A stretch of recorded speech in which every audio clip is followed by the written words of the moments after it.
আজ রেদওয়ান তার নিজ খরচে আমাকে ব্রাহ্মণচক মাঠে খেলা দেখতে নিয়ে যাচ্ছে।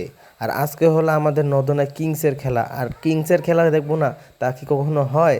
আর দেখতে দেখতে আমরা চলে আসলাম মাঠে। আর এরা হচ্ছে আমাদের কিউট বয় প্লে বয় রেদওয়ান, যা আজ পর্যন্ত সে একটি মেয়েকেও পটাতে পারেনি। তো দেখতে দেখতে আমাদের নদনা কিংসের প্রত্যেকটি খেলোয়াড় মাঠে নেমে পড়েছে। তাদের জার্সি কালার হলো নীল সাদা। তারা দেখতে যেরকম সুন্দর, তাদের খেলাও অনেক সুন্দর। নদনা কিংসের ক্যাপ্টেন এবং স্যাঙ্গাসরার ক্যাপ্টেন দুজনকে মিলে টস শুরু হয়ে গেল। টস জিতে স্যাঙ্গাসরা ব্যাটিং করার সিদ্ধান্ত নেয়। ডিসিশন শেষে নদনা কিংসের সবাই মিলে গেম প্ল্যান করে কীভাবে কী করতে হবে, কীভাবে আমাদের ম্যাচটি জিততে হবে। আর তারা দুজন হচ্ছে আমাদের ম্যাচের মূল আকর্ষণ, শান্ত এবং জাহিদ ভাই। তারা দুজন খুব ভালো খেলে, তারা দুজনই অলরাউন্ডার। মাঠে নেমে শান্ত প্রথম ওভার করার সিদ্ধান্ত নেয় এবং তার প্রথম ওভারটি ছিল খুব ভালো। তিনি এক ওভারে মাত্র 4 রান দিয়েছেন। খুব ভালো একটি বোলিং করেছেন তিনি। দ্বিতীয় ওভারটি জাহিদ ভাই করেছেন। জাহিদ ভাই তার ওভারে একটি 4 দিয়েছেন এবং একটি উইকেটের পতন করেছেন।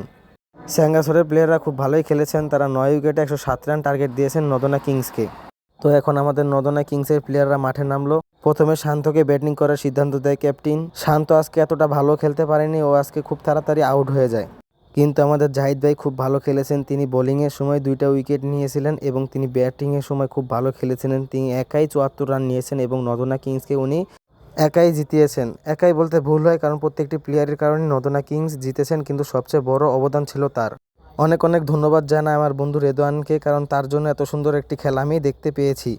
আমি একটি জায়গায় চলে গিয়েছিলাম, ও আমাকে ফোন দিয়ে নিয়ে এসেছে এবং আমি খেলাটি উপভোগ করতে পেরেছি এবং আপনাদের মাঝে শেয়ার করতে পেরেছি। তো নদনার জেতার জন্য আর 6 বলে 6 রান লাগে। তো জাহিদ ভাই প্রথম বলেই 4 মেরে দিয়েছে, একটি খুব সুন্দর একটি 4, এবং দ্বিতীয় বলে তারা একটি সিঙ্গেল নেয়। ম্যাচ শেষে জাহিদ ভাই ম্যান অফ দ্য ম্যাচ পেয়েছেন এবং 500 টাকা পুরস্কার পেয়েছেন। তো আজকের ভিডিওটা এ জায়গায়। আসসালামু আলাইকুম।